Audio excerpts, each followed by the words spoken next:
Hello Guardians, it is Ebontis here. September 18th is here, weekly reset number 2 for Forsaken.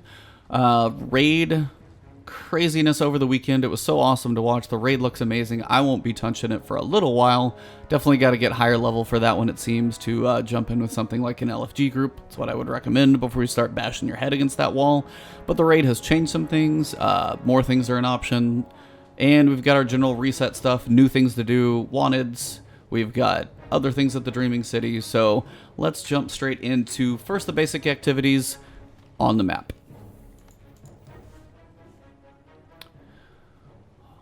Alright Guardians, so let's go down the row here just because it all seems to be completely across the bottom. First, Vanguard. You've got your daily heroic story missions. Remember, daily heroic stories, Vanguard strikes, and your heroic adventures are all going to have the same modifiers of the day and week.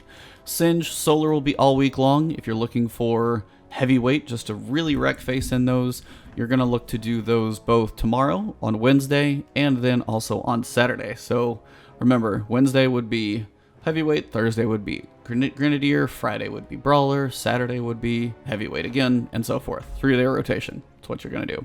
Next week, we'll have 3 days of heavyweight, so something to look forward to. Your options, you've got Hope, Larceny from the original campaign, the Gateway from Curse of Osiris. Now this one may be different for you. Ace in the Hole is the final quest mission of the Ace of Spades quest path. If you haven't finished that one yet, you'll probably have something different here, whether it's from Warmind or Osiris or the new stuff. And then we also have Nothing Left to Say. This is the final mission. Climb the Watchtower to stop Uldren and the Fanatic. This is not going to be an easy one to solo, but if you got a group, probably not too bad. Small PSA for you guys. Complete strikes using a subclass of the same light element. The fact that I've actually loaded into one of these and finished it without matching up with one other person, even though I ran the Singe of the week, kind of leads me to wonder people aren't looking at that stuff. So if you are running your strike playlist, look around or talk to your teammates. If I load into a strike, check the roster, check your teammates, see what they're running. If they're not running the same thing you are, at least match one of them. That's all you can do. Now, if they're both running Void for whatever reason and you're running Solar and it's Solar this week, do the reasonable thing. If you want to check your 1 out of 3 strikes completed, switch over to Void. Just got to do it. May take a little longer, but you'll at least get the checkbox for your challenge. So that's your choice. Or just communicate. Be like, hey, are you running Void for a reason? It is Solar Singe this week. Just talk, just look. But remember, it is on you. If you don't check, I didn't check, I missed one, so it's on me. But check what your teammates are running just so you can complete this thing. Most people who are running strikes, I'm sure, want to actually try and get this, strikes completed 1 of 3. So my best guess is communicate with them and they'll probably thank you for it. For your Nightfalls, we've got 3 options again. I really do like that. Remember, you control your challenge card. Your gear is locked when you go in, so you can't really do much about that. You can pick your Singe, you can pick your modifiers. Best bet, I would say, go heavyweight pretty much all the time, and depending on the strike, pick your Singe. The Insight Terminus, I really do not know that well. It's the one where we fight the big giant Scion in the end, so I haven't played it enough to really tell you what's a good way to go. Exodus Crash, I know is going to be a pretty good amount of Fallen, so Fallen typically have a lot of arc damage, that's why Risk Runner is really powerful in there. Also, you're going to be dealing with some Solar enemies. And my best bet for a Singe might be to go Void for boss damage. If you can go Tractor Cannon, if you can go Void Bomb, but bring something to drop, Captain Shields, things like that, that will help you out as well. And if you got multiple people in your group, maybe one go Solar, maybe one go Void, one go Arc, just in your energy slot so you have some variety for different shields. Other than that, pair your heavyweight up with the Singe and absolutely wreck that boss's face. Just remember, it does teleport out, unless you damage it insanely quickly, but it's likely that it will teleport unless you're just a beast. So keep that in mind. Maybe don't completely blow all your supers on the first one. If you got Tractor Cannon, for example, and you're running Void, have one person do a Nova Bomb and have the other person save it for, say, the next teleport or vape, whatever. Seventh Song probably would be my recommendation, though. You can go Solar on this one. You don't have too much Solar that you actually have to fight, but you will need to bring something to drop the Captain Shield. My recommendation, if you've got it yet, the Arsenic Bite Bow. Arsenic Bite Bow, be good if I could talk. will help because it is arc and you can drop the shields from a distance, and then things like Whisper and Solar Singe and Heavyweight should play very well. But you will need something to drop the shields because there are quite a few of those, but when you get to the end, whether it's Sleepers, Empowering Rift, if you go Blessing, the big giant rift, all of those things should help you melt that boss, at least not in the first section, maybe the second or third. It's really not too bad of a strike to do, even if you're under-leveled. Just, you know, stay safe, kind of be cautious of where you go in, where the enemies spawn. And I'll try and do an explanation on that one for you guys later as well. But my recommendation, Savathun Song, Solar, and Heavyweight, that's my best bet for you guys. Don't forget to pick up your weekly Gambit bounty, very important. Also have your weekly Gambit matches. The daily challenge is from previous, that one's actually not today. So definitely spend your time in Gambit, get your bounties. Don't forget the weekly one, spend some time in there, work on that. Crucible, big change this week. We have Iron Banner. It has returned. Recommended power is 500 because level advantages are enabled. So if I'm 540 and somebody else is 490 or 590, I'm either doing really well or not great. So honestly, it just kind of depends. Your daily challenge today will be Crucible, so that will start your daily rotation. Also, your weekly challenge will be in here. We'll get to the Iron Banner bounties once we actually get to Saladin, but spend some time in Iron Banner, and for some of those bounties, you're going to need to spend a lot of time in there. But it's something to grind for, a little time in Crucible, and remember, when you capture all 3 zones, you have that power play for 20 seconds. That's going to come into play when it comes to the bounties. We'll get to those a little later. Everything else is pretty usual. Your Flashpoint this week is going to be the Tangled Shore. I'm actually kind of surprised they jumped into this one in this early, but I'm okay. I'm going to spend some time in here anyway. So jump in there, do your activities. Make sure you pick up your wanted bounties. Those are going to be your way to get the Lord of Wolves shotgun. Definitely a cool shotgun, so knock out all the wanted bounties. I'll get a separate video up and probably have a link up once it's done up here in the corner for the wanted solo version. Usually not too bad. We'll see how that one goes this week. Now, I don't know why at Reset, when today is supposed to be the Crucible Day, but it looks like the Heroic Adventure is here as well.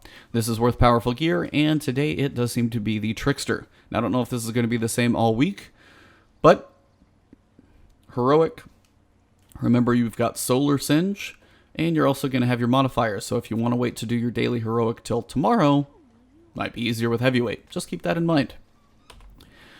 Dreaming City. Petra has actually moved. She is over here right by the Devilian Mist, which is nice. You don't have to drive halfway across the map just to do bounties. She has some bounties. We'll get to those in a little bit once we get there. Just heads up, she has moved locations over here to the west side of the map.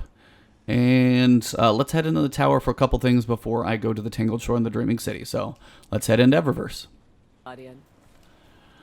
Alright, so Tess has her Prismatic Matrix. Remember, you can hold 3 of these total, so if you go through and get a few facets and you have 3, spend it on something so you can at least not lose out on one.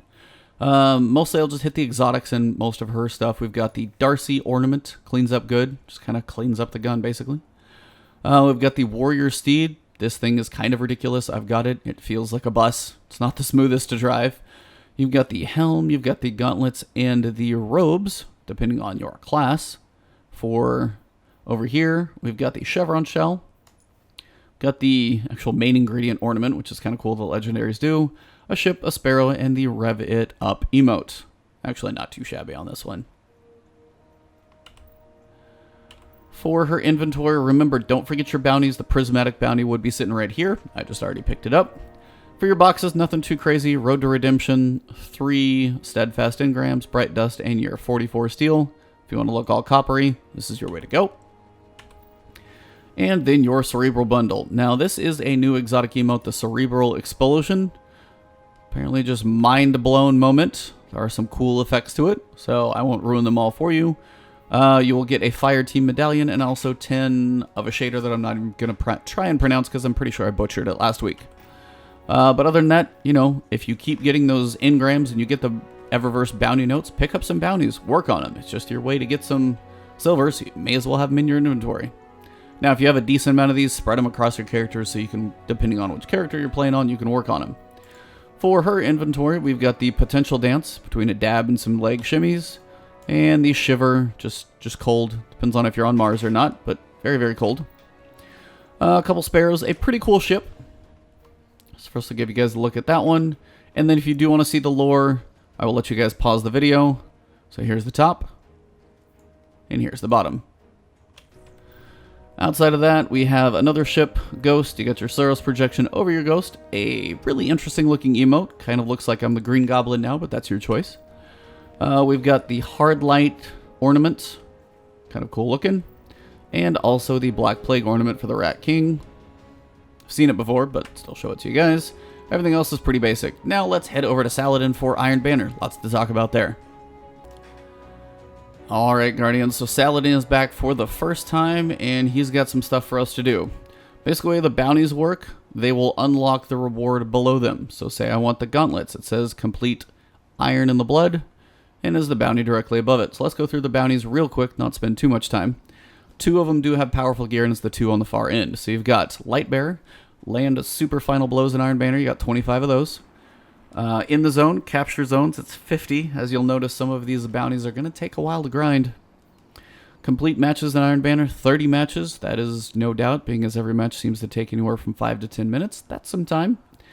Generate orbs in Iron Banner, that's 100. Just get some super kills, masterworks, things like that. I don't have a ton of masterworks, so this is probably going to come from super kills. Win matches in Iron Banner. Now, complete 30 matches, win 10 matches. If you win 1 of every 3, you'll probably balance it out about the same. But if not, stick it out. Definitely worth it. Now, the final 2 are powerful gear, and they will take you some time. Land precision final blows in the Iron Banner. Now, if you run hand cannons, you run scout rifles, snipers, that may not be as difficult. But depending on running auto rifles, submachine guns, sidearms, may not be quite as optimal. So if you're working on this one, work with those precision weapons, and that will help you a little bit with that one. Even a shout out from Lady Ephrodite there. Haven't seen her in a while. Land final blows while your team has a power play. Remember, the way the power play works, if you hold all 3 zones, you lock them for 20 seconds. After that, they reset. So my advice, if you want to work on these specifically, if you see it might be an I wouldn't say always save your super, but if you have a team that seems to be kind of rolling through and doing that, save your super for when one of those power plays comes up. And then if they do, you'll have a chance to get potentially at least 1 guaranteed kill with your super, run with something offensive, Blade Barrage, Golden Gun, Hammers, you know, the new Arc one I cannot even remember, Chaos Reach. Some of those are just really quick kills. Use those while the power play is active. That'll be kind of a nice way to get you a bit of a boost and knock those out. Some may happen naturally, but if you're working on them, supers are kind of more guaranteed kills. Armor is armor. You guys can look at the perks. Let's look at the weapons real fast. We have a high impact scout rifle. Unfortunately, not the favorite archetype for a lot of people. We've got corkscrew rifling or polygonal rifling. I'll take stability over range on a scout rifle every day. Accurized rounds for range or extended mag. I would probably do this as well. I don't know, it's a toss up. Reload speed versus more bullets. If it's 1, I don't know. Probably not that big of a deal. Outlaw, very cool though. So I mean, even if you give up reload speed, get a precision kill with a scout rifle, which is what you should be doing anyway. Quick reload speed as it is. And then you've got moving target, so at least when you are ADS with this thing, which you probably have to be, you'll at least be able to move a little bit faster and strafe. So, tier 1 reload speed, I wish it was something like stability. Anything else, reload speed is, okay, but so be it. On the other end, we have the grenade launcher, Swarm of the Raven. Also pretty cool looking, gotta be honest. Digging that one as well. I like the dark maroon, kind of tattered look. The Iron Banner, you can see it back here on the rear with the wolves, but like the gold kind of ornate little pieces on it. Digging it so far. Aggressive frame, high damage, high recoil. So only 3 in the drum. You've got volatile launch or confined launch. I mean, stability over blast radius, I probably wouldn't want to give that one up. High explosive ordnance or high velocity rounds. Again, giving up blast radius for some magazine size, maybe kind of a toss up there. Snapshot sights and quick draw, but you do have blast radius actually has a masterwork, so that's actually not horrible. You could spend at least some quick glimmer and shards to get a few extra little bit of blast radius into this, which might be worthwhile. But overall, Iron Banner is going to be a grind. Lots of matches, lots of things to go for in here, so Iron Banner is going to be a place to spend some time, especially as you get later on in the week. You're like, I don't have that much to work on. You got some powerful gear to grind for. Go for it.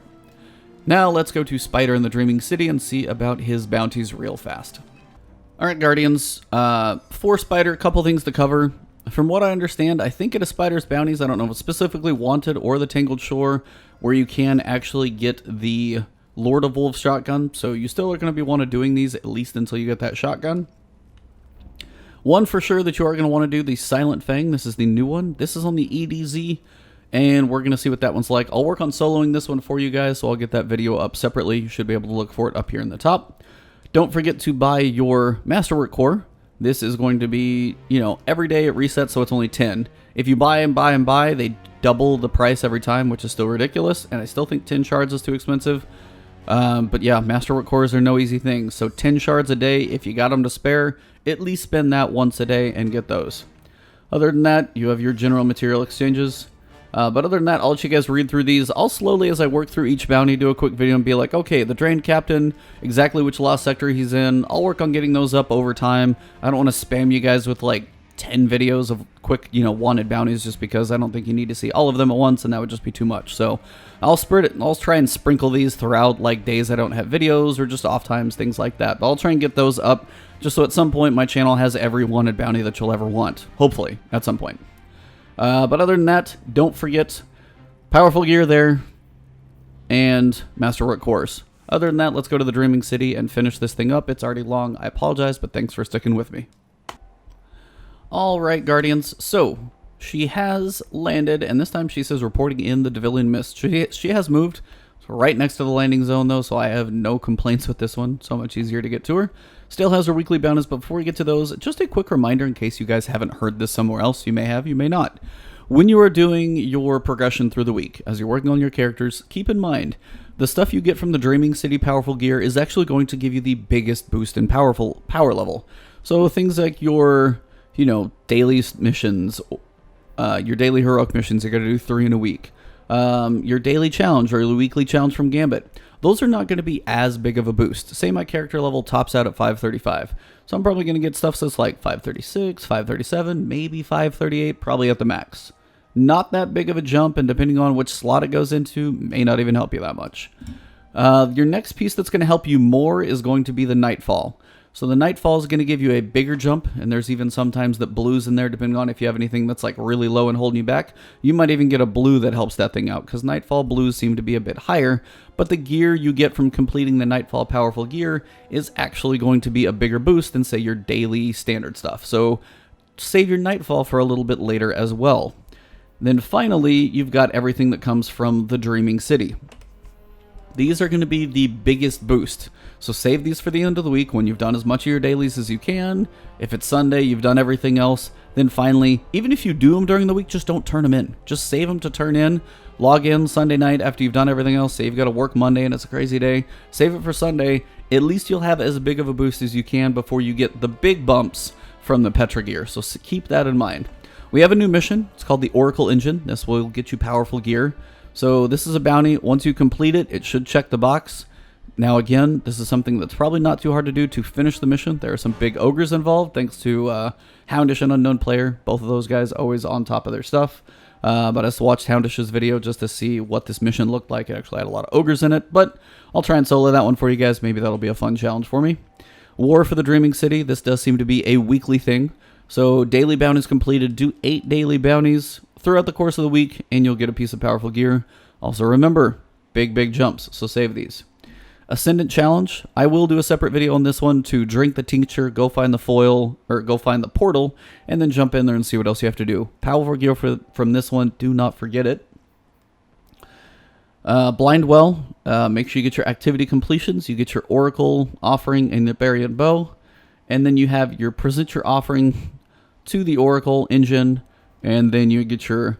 This one is only for legendary gear, but it is a weekly bounty, and this is one of the ways for you to complete that quest. So these are your 3 weeklies. You've got Ascendant Challenge, Gateway Between Worlds, and the Audience with the Queen. So you actually have to do all 3 of these, as these are actually quest steps.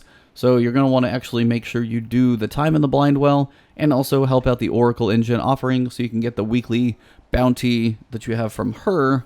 This is going to be your other piece. Remember, this is powerful gear. This will be a big boost as well, your 3 weekly bounties. So keep in mind when you turn these things in, save them for later in the week once you've got the most of your boost that you can for the week. Daily bounties today, public events, not too bad. Barian Bow, that's how I'm saying at least. Barian Bow, that's where I've pretty much landed. 100 enemies, very simple and easy. Lost Sector explored, pick one, go in there. And of course, heroic public events. Now, heroic public events could be more difficult, being as this one's just 2 public events and 3 heroics. Some of them we know how to make them heroic, like the Blights. The other one is where you actually go into the Ascendant Realm. It's a cool one. I still need to do a video on that one specifically. Haven't got that one done yet. Just a reminder as well, this is now active, your Unstable Charge of Light, so you can do the heroic blind well. It is not easy. It's, I think, 580. So, I mean, unless you've been jumping in the raid, hold off on this one. If you do buy the Unstable Charge of Light, you have to finish Tier 3 first, which is no joke. But if you finish Tier 3, then you run back to the middle and you plop this thing in, you'll be in the heroic. You're going to want a really good team to even try this at a pretty high level. I'm not there yet, so I haven't tried it. But when that time comes, I will let you know. But for now, I'm not even there yet. But I think that will wrap up the weekly reset. I know it's long, but we got Iron Banner, changes with her. We've got the weekly bounties, all that type of stuff going on. So hopefully you guys found this video helpful. If you guys would like to see anything specifically in here, anything you don't care about seeing, I will happy to adjust this video as the weeks go on in Forsaken. Let me know in the comments below, but if you did enjoy the video, a like is appreciated. Hit subscribe, join this channel. I will be working on stuff and content for you guys, always just to keep you updated with Forsaken. Any guides, definitely helping out the solo player. As well, you can follow me on Twitch or Twitter. It's Ebontis pretty much everywhere. So thank you guys for the support. Hopefully have a good one, and I will see you soon. Enjoy your week.